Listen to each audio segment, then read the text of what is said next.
Afirka Lami da Fulben Najeriya maza da mata da suka zo wannan guri a matsayin Nyalde sappo e tati lewru ndu Disamba. Mi yetti Allah kawtal hore les ardugal Dr. Bello Bodejo Lamiɗo Fulɓe Afrika taski maɓɓutuki lumo ngo jamanu yewnirango e lumo Maliya. Hajiya Kande Adamu no goto nder rewɓe ardiɓe rewɓe e nder diwal Nasarawa nden bo imo joggi bongal korowal ha lumo Maliya.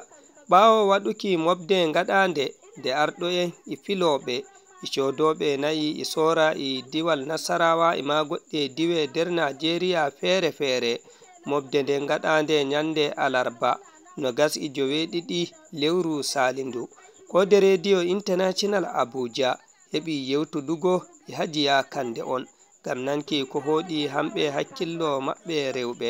ɓe natti sana'a na'i. Da ko o wi'atamin hande mobgal ngal Alhaji Bello Bodejo noddi en to dow harka kajanen fulaku ngo lumo ngo fulaku ngo maɓɓiti nodda pajur fulaku maɓɓana ngo gaɗa so kaba no giɗa ɗo min gari ɗo min dara yene lumo ngo imi yada e ɗan kasuwa en amin ɓe lumo nayi kañum min kadi min holli ɓe yanayi no lumo yarata ko ma min saurari ko shugabajo amin Bello Bodejo wi inchallahu minon akongazo a shirye min goni min kokka goɓe bayan go. Nam on godi tigge ha ɗo lumo ngo won ɗon konoye min godi tigge ɗe shugabajo nyande ko kafiɗe gayyasiɓe minon ɗan woɓɓe kadi ɓe kollimin ɓe wi to masa mamman kama mihin nde mi ummoyi mi wari ɓe gaɗi farin ciki sosai kanjum ɓe kollini tigge ɓangare to akongazo waroyi ra ɓangare maɓɓe ɗon ɓangare tigge maɓɓe on ɗo an ɗon ma ardi ha ɗum to yawa debbo kan ɗuma ko ardake bañe ɗum yawa no min puɗɗay yawa to goɗɗo kokkoɓo gari wari so emin jingiranomo minon emin gaɗa harka kosam. To mi nani ha to on to hawrinde nden wodi ko bolluɗa yiɗa onon ma rewɓe fa on accataki ha ɓawo ha wojje harka nayi inchallah to ɗum yiyay Kande e nder motaji nayi na e wadda nayi kono ka yarata inchallahu yawa ko Kande natayi mota inchallahu min gara min gata guite min ketta inno e lumo ngo yarata to min gi'i ko min mbawata to min sori kosam amin min keñi ko min sori kosam yawa sai min soda ɗon e ɗon hay min sori to yawa ɗan min keɓa naira biyar naira goma ceede mo pata min fota na to ko noddata bandiraɓe fulɓe musamman ma rewɓe to komi noddata bandiraɓe a rewɓe ɓe Najeriya gaba goo so harka sana'a hande Afrika gaba goo sana'a hande sana'a sentinaki dara ɗaɓɓita halal maɗa dara papatoɗa ɗaɓɓita koen andirtama wane ɗuya sana'a mum won ɗon awa rewɓe ay ɗuma ɗo komi wolwi nane e wodi rewɓe tato garɓe tawiya ɓe mbiya hamɓe ɓe godi sembe ɓe sodoya nayi ɓe gadda yawa to mi yahay ɗuma mi rarati keje ɗuma mi noddaɓe ayi mi ɗarari mi rari mi ayɓe joni bo inchallahu e wodi mbiɓe soday ragoji gaddo e wodi mbiɓe soday nayi gaddo awa gam kosam ɗan in joni tan ɗo to seeɗi kosam wala awa bo rewɓe hande umanake sana'a saboda yanayi hande ɗuya zamani hande ɗuya tarari yawa kama no abubuwaji canjori joni kanjum mi nodda rewɓe ko ɗume sana'a to ni deni ɗum saɓanaki addini musulunci wara siryo natta ɗum to Hajiya Kande min jetti to mi yettima joromo dake awoni moyejo Abubakar Jombo Kodo ɗume woni sana'a ma ko wadduma ha Maliya hande sana'a min noddoɗo kawral Bello Bodejo saboda mi soda nayi mi waɗi bo farin ciki maɓɓutuki ngo lumo mi waɗa addu'a Allah waɗanago barka ɗon ma mi wonta chairman yanki Nunku gaba to jonin nan gale alƙawal koccuton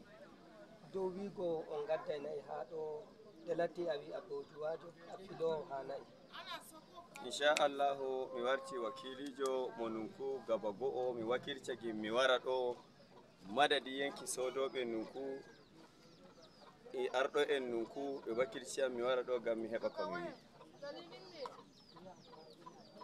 so emi toro Allah Lamiɗo wallita mi war wakilci maɓɓe gimbino goni sodoɓe yankire dende fu Allah Lamiɗo taimako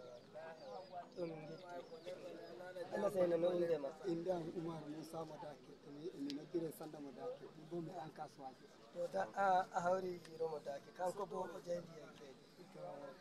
ko hawre o ha ɗo lumo Maliya taro de shugabajo meɗen mo fulfulde Bello Boɗejo kam kawten taro ɗo har Allah waɗi giɗi bomi emi nana no boliɗe maɗa to radio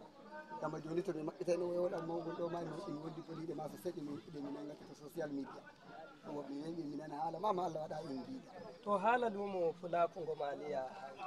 nden bo ɗum sana'a maɗa soduki soruki ko so koko mbiyata ha ɗon gaskiya e hay mi abono ɗum goɗɗo farin ciki e lumo ngo kila emi yeeso makko mi wiyata tunda hagga Allah emin jarana e lafiya amma to min jarina e lafiya min keɓata noon no min giɗi gamma lumo lafiya hartikere emin godi e lumo lafiya amma min gañayi e lumo lafiya gon min coɓɓo min nanga emin koccaɗi tikere amin no lumo lafiya min nanga emin gaddaɗi ɗo o Maliya kama min keɓa min coraɗi tinda o wi nden noon ma emin mila wadgo loodi yago leyɗe ñamuren tinda bo lumo wattanoyi min ɗo nder wuro ngo min godi gata nder mago tinda bo shugabajo meɗen mo fulfulde hawtiro to hanjum min gaɗa farin ciki emi waɗa farin ciki e lumo ngo bo min gaɗa goyon baya lumo ngo bo to Allah jaɓi Allah yardake daga lokacin ngo maɓɓita min gaɗa goyon baya waddoygo nayi lumo ngo ko nde ñandere ngo ñamata on taway min e fijere nde bo emin giɗi e noon no min giɗi noon min keɓayno to ɗo min wantini min nanga emin gaɗa turka e lumo ngo bo noon no ko ɓe fu gatta turka toon to tikeje muɓɓe to mino ma ɗo to tikeje amin emin giɗi min coɓoto wadgo turka e fijere nde gamma min duran nayi gayi to ɗi kaari waroɓe wonɓe bukata sodugo to ɓe jottake ɓe wantini ɓe gara ɓe taɗi turka to ɗi turka to bo min codoyiɗi emo yiɗi hoccugoɗi e lokacin ɗuraɗo ɗon to bo ɗi turka mo yiɗiraɗo ɗaɗo ɗi turka min giɗi wonni na'am to ardiɗo moɗon Hajiya Kande holli on ra to tikke moɗon to no seyirita e hunde de gaskiya ɗa tikke ɗe on mbawa keddinon ɗe ko bote ɗi emin duuɗi min giyamaɗe emin giya ɗe panɗanimi da socine samu ma min ɗawtane daga ni fu wiya min dego har watini har sangol ni fu ɗum fu wiya hokki min ɗum amin gami min giya jugge ɗe emin ɗuuɗi to min gadde jugge ɗe min giya kila tay ko min kaɓɓannayi sappo e tikere oyre to ɗo to jigge moɗon ɗe woni ra jigge amin kanje goni daga ɗo daga ngol layol daga ngol layol regaki ummanaki quartier on to ɗen ni gari taton pucci ɗin ni waɗoy go ɗo tikeji amin ɗen goni ɗo woni nam mbiya ha ɗo ma ɗum hen ñama har ɗo ma on hen ñama waɗi kiɗo feyti noon to ɗe ɓurtoy to ɗe nangira ni noon ɗen ni ɗum dilliroy ɗe mangiray ɗo tikeji amin ɗen woni ɗo say ko ɗe ɓaggiɗe lawol ngol ɗo ittay ɗe gamma sabili moƴƴinay atal mota kiila mota waɗo e loodi daga ni hoccoy nayi daga ni le heɓa noon no ɓaɓɓuri ɗum nam to min getti on keɗiti Hajiya Kande won ɗon jewta amen ha lumo Maliya anko ɓe o yadata filoɓe iga yebre akonga nder diwal Nasarawa